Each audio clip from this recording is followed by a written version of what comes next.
reflect on hereafter.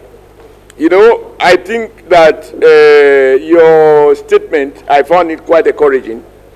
I once said to Issa in my moment of frustration that when the communists take over, we can renationalize. But for now, those who are managing the state are not competent to manage it. But when the communists that will have the capacity to manage takes over, just roll out a decree and nationalize as follows. For now, we have to live in the market, because the Chinese is a good example. But there are just 1 or 2 points I will make, and I will round up this. You know what I discredit privatization? And I think that's what the NSC research director referred to. I was, and I feel ashamed now when I look back, I stick out my neck to support the privatization of NEPA. We had a big fight within the NSC family because we debate. And I said, even the generator, even our lift to my office, I think it was 6th floor or 7th floor, whatever it was, we have to use privatized power called generator for the lift to work.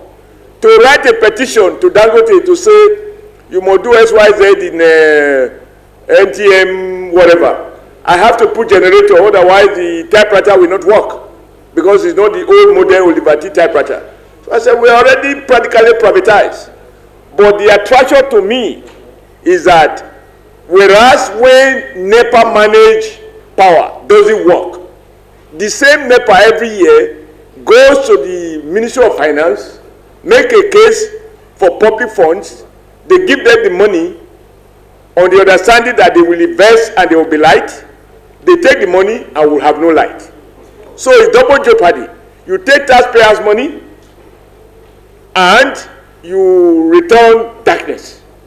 So whether they deliver services or not, because they are state-owned, the consumer is powerless. And I then assume, and I don't think irrationally, I assume that because the capitalist is driven by profit motive, he only makes profit when he provides services. So if he doesn't deliver power, he will make no money. This is the elementary thing behind the market-driven. But however, I never imagined that when the then government decided to privatize, that they handed over this asset precisely to those who know next to nothing about power generation, power distribution, etc., etc. And today, I never imagined that even myself, I will be compelled to pay electricity bill, not based on what I consume, but based on the estimate of the provider called Discos. Now, which is where the point Engineer Masud is making comes into labor, that rather than lamenting, you ought to insist that if you must sell as you have sold, no meter, no payment. You have the capacity to drive it, to ensure that if you don't give me power, you can't give me estimated bill. Even if you give me power, you can't give me estimated bill. There must be meter. And the process of producing this meter by itself will create jobs. But today the old privatization has been completely discredited as far as the power sector is concerned. The second one, Master, is the deregulation problem. I took half of the story because of lack of time.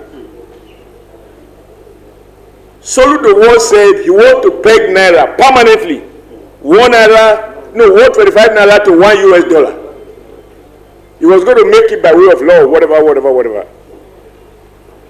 Now, the crisis of the regulation that has also discredited is that, and NSC needs to understand this leakage. If you continue to float the Naira, the regulation can only mean higher increase. No rational human being settles for a policy that only leads to increase.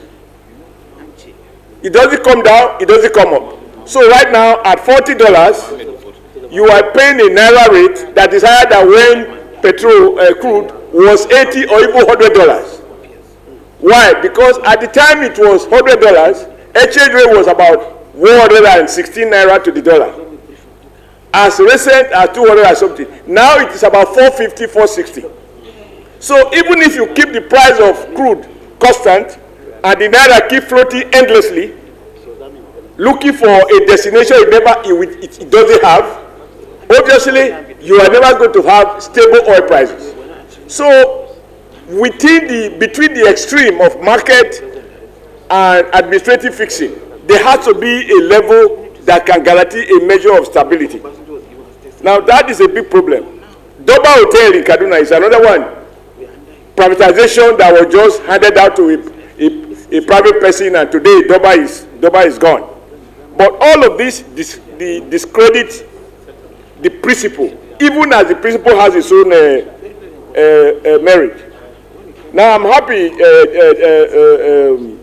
Director, that you are talking about rule of origin, because that is at the heart of making Africa a dumping ground for imported goods that will now move freely, within our Africa countries.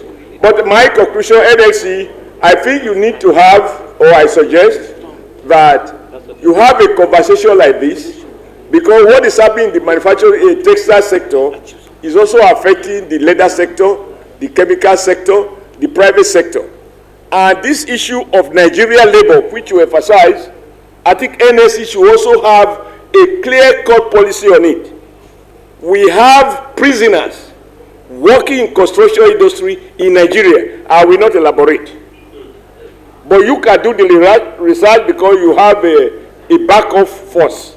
I don't have troops anymore. When I had troops, I will mention the name and I will mobilize my troops if they attack me. If they attack me now, I'm alone. You go to the construction sector today, in certain sector, depending on who is funding the project, you will find foreigners carrying cement. You find foreigners living in porter cabin. You find foreigners doing many jobs that Nigerian workers should be doing. You should not just lament this. And this is happening at a time where so many people are idle. You have to encourage the government not to allow people who lend us to also take away our jobs. It will require pushing. And it's not too difficult to push. Because under the ILO and WTO rules of whatever, the prisoners are not supposed to be employed, not to talk of being employed in another country. There are existing international laws that you can follow. I want to thank you, Mr. Chairman, for mounting this program and all the participants who have shown a lot of interest. I'm particularly encouraged that nobody has found an excuse to leave. And for the customer, I think he thought I was really personal to him.